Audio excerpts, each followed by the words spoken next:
Hello વિદ્યાર્થી મિત્રો, કેમ છો બધા? મજામાં? 2 માર્ક્સના અને 3 માર્ક્સના સવાલો તો મળી ગયા. હવે આપણે વાત કરવાના છીએ ધોરણ 12 વિષય બાયોલોજી, અને એમાં પણ 4 માર્ક્સના મોસ્ટ આઈએમપી ક્વેશ્ચનો. બરાબર છે? તો જલ્દીથી તમારા ફ્રેન્ડ મિત્રો સાથે આપણી ચેનલને શેર કરી દેજો, જેથી કરીને ચેનલની અંદર આવેલા દરેક અપડેટ તમારા ફ્રેન્ડ સુધી પહોંચી શકે. બરાબર છે? તો જોઈએ ચેપ્ટર નંબર 1 થી. ચેપ્ટર નંબર 1 ની અંદર કયા કયા સવાલો એવા છે કે જે તમારી બોર્ડની એક્ઝામમાં 4 માર્ક્સમાં પૂછાય છે. બરાબર છે? એમાંનો પહેલો સવાલ, આવૃત બીજધારી વનસ્પતિમાં બેવડું ફલન સમજાવો. બીજો સવાલ, વનસ્પતિમાં અસંયોગી જનન અને તેનું મહત્વ સમજાવો. ત્રીજો સવાલ, વર્ણવો પરાગરજ. અહીંયા આકૃતિ જરૂરી નથી એવું કીધું છે. ચોથો સવાલ, મહાબીજાણુ ધાનીની રચના આકૃતિ સહ વર્ણવો. પાંચમો સવાલ, સમજાવો કીટ પરાગનયન અને જલ પરાગનયન. અને છઠ્ઠો સવાલ, ભ્રૂણપુટનો એક બીજાણુક વિકાસ સમજાવો. આકૃતિ જરૂરી છે. જે જગ્યાએ આકૃતિ માંગેલી છે એ જગ્યાએ કમ્પલસરી આકૃતિ ડ્રો કરવી.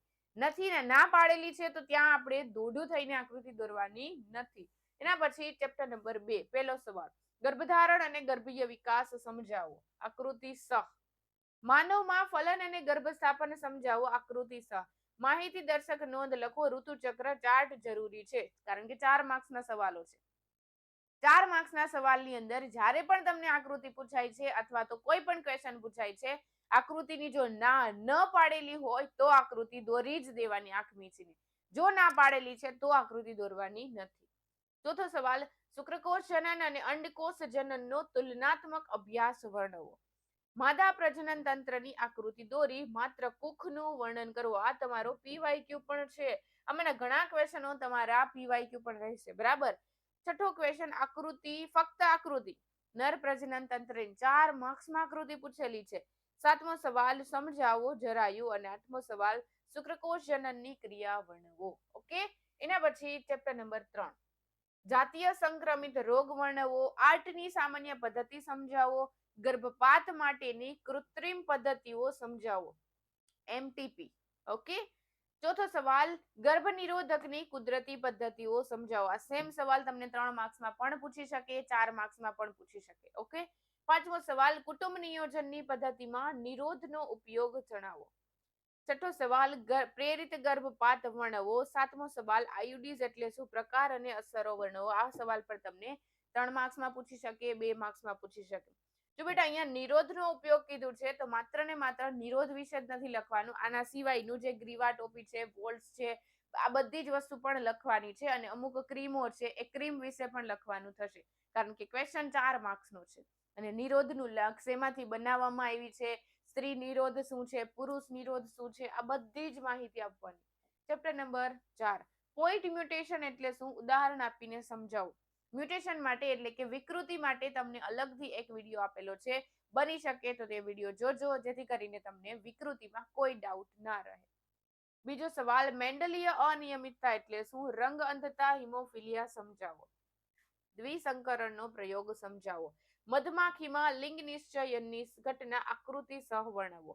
પાંચમો સવાલ, બહુજનીનિક વારસો અને પ્લિયોટ્રોપિઝમ. છઠ્ઠો સવાલ, એક જનીનનું વારસાગમન પુનેટ સ્ક્વેર દ્વારા સમજાવો. બરાબર છે? આટલા સવાલો મોસ્ટ આઈપી છે. ચેપ્ટર નંબર 5, ડીએનએ કુંતલનું પેકેજિંગ સમજાવો. પ્રોટીન સંશ્લેષણ દરમિયાન ભાષાંતરની પ્રક્રિયા વર્ણવો. પ્રત્યાંકનની ઘટના આકૃતિ સહ વર્ણવો. ગ્રિફિથનો રૂપાંતરણીય સિદ્ધાંત વર્ણવો. જનીન દ્રવ્ય ડીએનએ છે તે સાબિતી આપતો પ્રયોગ વર્ણવો. એચજીપીના વિશિષ્ટ લક્ષણો જણાવો. હર્શી અને ચેઝનો પ્રયોગ આકૃતિ સહ વર્ણવો. ઓકે. એના પછી ચેપ્ટર નંબર 6. 6 ની અંદર 2 જ સવાલ આપેલા છે. માનવ ઉત્પત્તિ અને ઉદ્વિકાસ, અને બીજો સવાલ, ભૂસ્તરીય સમયગાળા દરમિયાન પૃષ્ઠવંશીનો ઉદ્વિકાસ સમજાવો. આ તમારો પીવાયક્યુ છે. એના પછી ચેપ્ટર નંબર 7, એઇડ્સ થવાના કારણો અને મટાડવાના ઉપાયો જણાવો. કેન્સર થવાના કારણો અને તેના ઉપાયો માટેની કસોટી જણાવો. ત્રીજો સવાલ, નશાકારક પદાર્થના નામ અને તેની અસર જણાવો. ચોથો સવાલ, પ્રજીવ દ્વારા ફેલાતા રોગો સમજાવો. પ્રજીવ દ્વારા કયો રોગ ફેલાય એની માહિતી આપવાની છે. એના પછી ચેપ્ટર નંબર 8, સુએજ એટલે શું, કોને કહેવાય સુએજ, પહેલા તો વ્યાખ્યા લખવાની. સુએજ ટ્રીટમેન્ટ પ્લાન્ટમાં થતી દ્વિતીયક સારવાર, જૈવિક સારવાર વિશે માહિતી આપો. જો ભાઈ અહીંયા માત્ર દ્વિતીયક સારવાર પૂછી છે તો પ્રાથમિક સારવાર લખવાની નથી. બીજો સવાલ, રસાયણો, ઉત્સેચકો અને જૈવિક અણુઓમાં ઔદ્યોગિક ઉત્પાદનમાં સૂક્ષ્મજીવો કઈ રીતે ઉપયોગી છે? આ ત્રણેના જે નામ છે એ લખવાના, તેના સજીવો પણ લખવાના અને તેનો ઉપયોગ કઈ જગ્યાએ કરવામાં આવે છે એ ઉપયોગ પણ લખવાનો. ત્રીજો સવાલ, બાયોગેસ વિશે માહિતી આપો. અહીંયા બાયોગેસ પ્લાન્ટ વિશે માહિતી આપો. અહીંયા તમારે બાયોગેસ પ્લાન્ટની આકૃતિ પણ દોરવી. ચોથો સવાલ, જૈવિક ખાતરમાં સૂક્ષ્મજીવો સમજાવો. અને પાંચમો સવાલ, લેબ એટલે કે લેક્ટિક એસિડ બેક્ટેરિયાનો ઘરગથ્થુ ઉત્પાદનમાં ઉપયોગ જણાવો. ડન. એના પછી ચેપ્ટર નંબર 9, ડીએનએ ખંડોનું પૃથ્થકરણ અને અલગીકરણ સમજાવો. બીજો સવાલ, ક્લોનિંગ વાહકો સમજાવો. ત્રીજો સવાલ, પીસીઆર પદ્ધતિ વિશે માહિતી આપો. ક્રિયાવિધિ સમજાવો. બરાબર, થોડીક ટાઈપિંગ મિસ્ટેક થયેલી છે. ચોથો સવાલ, પુનઃ સંયોજિત ડીએનએ ટેકનોલોજીની ક્રિયાવિધિ સમજાવો. આની અંદર જે 6 કે 7 જે કઈ બી મુદ્દા છે એ બધાને તમારે ડિટેલમાં સમજાવવાના રહેશે. બરાબર છે. પાંચમો સવાલ, જૈવ ભઠ્ઠી. હવે તમારામાંથી ઘણા સ્ટુડન્ટો કેવું કરે કે 4 માર્ક્સનો સવાલો છે, એક તો યાદ ન રહે, પરંતુ આપણે પુનઃ સંયોજિત ડીએનએ ટેકનોલોજીના મેં આગળ જે મુદ્દા લખી આપ્યા છે, મુદ્દાના જે ટાઇટલ હેડિંગ આપેલા છે એ જ લખીને આવો. એટલી વસ્તુમાં બેટા માર્ક્સ ન મળે. તમારે બધા જ મુદ્દાના ડિટેલમાં ડિસ્ક્રિપ્શન પણ લખવું પડે. ચેપ્ટર નંબર 10, પેશી સંવર્ધન એટલે શું? આ પદ્ધતિના ફાયદાઓ જણાવો. બીજો સવાલ, જનીન થેરાપી શું છે? એડિનોસાઇન ડીએમિનેઝની ઉણપ ઉદાહરણ આપી તેનું વર્ણન કરો. ત્રીજો સવાલ, જનીન ઇજનેરી ઇન્સ્યુલિન. જો જનીન ઇજનેરી ઇન્સ્યુલિન 2 માર્ક્સમાં પૂછાય, 3 માર્ક્સમાં પૂછાય, 4 માર્ક્સમાં પણ પૂછી શકે. તો જેટલા માર્ક્સની અંદર પૂછ્યું છે એટલું જ તમારે લખવાનું છે. બરાબર છે. હવે તમે 2 માર્ક્સમાં 4 માર્ક્સ જેટલું લખીને આવો તો તમારો ટાઈમ વેસ્ટ થાય. બરાબર, સ્માર્ટ વર્ક થોડું કરવાનું. ચોથો સવાલ, આણ્વીય નિદાન. પાંચમો સવાલ, પારજનીનિક પ્રાણીઓ. ઓકે. ચેપ્ટર નંબર 11, ચરઘાતાંકીય વૃદ્ધિ સમજાવો. સહભોજિતા ઉદાહરણ સહ સમજાવો. સ્પર્ધા વર્ણવો અને પરોપજીવીના પ્રકારો વર્ણવો. બાહ્ય પરોપજીવી, અંતઃ પરોપજીવી, આ બધા જ પ્રકાર લખવાના. ચેપ્ટર નંબર 12, વિઘટનને વ્યાખ્યાયિત કરો અને વિઘટનની પ્રક્રિયાઓ તથા નિપજો વર્ણવો. પરિસ્થિતિકીય પિરામિડ. ત્રીજો ક્વેશ્ચન, નિવસન તંત્રમાં ઉર્જાના પ્રવાહનો અહેવાલ આપો. અને છેલ્લું ચેપ્ટર નંબર 13, એડવર્ડ વિલ્સન દ્વારા વર્ણવેલ જૈવ વિવિધતાના પ્રકાર વર્ણવો. બીજો સવાલ, ધ રિવેટ પોપર પૂર્વધારણા ઉદાહરણ આપીને સમજાવો. ત્રીજો સવાલ, જૈવ વિવિધતાની નુકસાની અને ક્ષતિ કે નુકસાની સમજાવો. અને ચોથો સવાલ, જૈવ વિવિધતાના પ્રતિરૂપો આપો.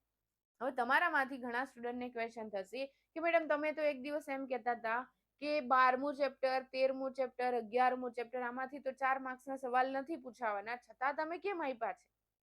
એટલા માટે બેટા મેં આપેલા છે કે બની શકે આ જે સવાલો છે એ તમને 3 માર્ક્સમાં પણ પૂછી શકે. એવું જરૂરી નથી કે અહીંયા મેં સવાલ આપ્યા એ તમને માત્ર 4 માર્ક્સમાં જ પૂછશે. 3 માર્ક્સમાં પણ થિયરીમાં પૂછી શકે. તો જે કાંઈ બી સવાલો છે 2 માર્ક્સના, 3 માર્ક્સના, 4 માર્ક્સના, આ બધા જ સવાલોનું એક લિસ્ટ તૈયાર કરો. અને લિસ્ટ તૈયાર કર્યા પછી તમારે એ બધા જ સવાલોને એક વખત લખવાના છે. મોઢે લખવાની ટ્રાય કરજો. પહેલા તો જોઈને પહેલા પ્રિપેર કરજો, પછી એક વખત લખવાની ટ્રાય કરજો. હું ડેફિનેટલી કહું છું કે તમારે બોર્ડની એક્ઝામનું થિયરીનું પેપર બહુ સારું જશે. આટલી પ્રેક્ટિસ કરશો ને તો. બરાબર છે. અને ખાસ દર વખતે કહું છું એ જ વસ્તુ ફરી પાછી કહેવાની છું, બોર્ડની એક્ઝામનું પેપર જાય એટલે તમારે શું કરવાનું છે તો કે ફરી પાછું સેમ આ વિડીયોની અંદર આવવાનું છે અને કોમેન્ટ બોક્સની અંદર આવીને જણાવવાનું છે કે તમારી એક્ઝામમાં મેં આપેલા આઈએમપી માંથી કેટલા સવાલો આવેલા હતા અથવા તો કેટલા માર્ક્સનું પૂછાણું હતું. બરાબર છે. રહી વાત સોલ્યુશનની, તો સોલ્યુશન માટે શું કરવું મેડમ? તો સોલ્યુશન માટે આપણા જે મોર્નિંગના લેક્ચરો છે એ મોર્નિંગના લેક્ચરની અંદર આ બધા જ સવાલનું સોલ્યુશન મેં કરાવી દીધું છે. તો બની શકે ત્યાં સુધી તમે મોર્નિંગના લેક્ચર અટેન્ડ કરજો અને એમાંથી જ તમને આ બધા જ ક્વેશ્ચનનું સોલ્યુશન મળવાનું છે. કાંઈ પણ ડાઉટ હોય તો નંબર છે જ 9510871590, ત્યાંથી તમે અમારો કોન્ટેક્ટ કરી શકો છો. અને ખાસ તમારા ફ્રેન્ડ મિત્ર સાથે આપણી આ સ્ટડી માસ્ટરની ચેનલને શેર કરી દેજો અને સાથે સાથે મારો આ વિડીયો પણ શેર કરજો. લાઈક કરવાનું ભૂલશો નહીં. Thank you so much. તમારી એક્ઝામ માટે all the very best. Bye bye.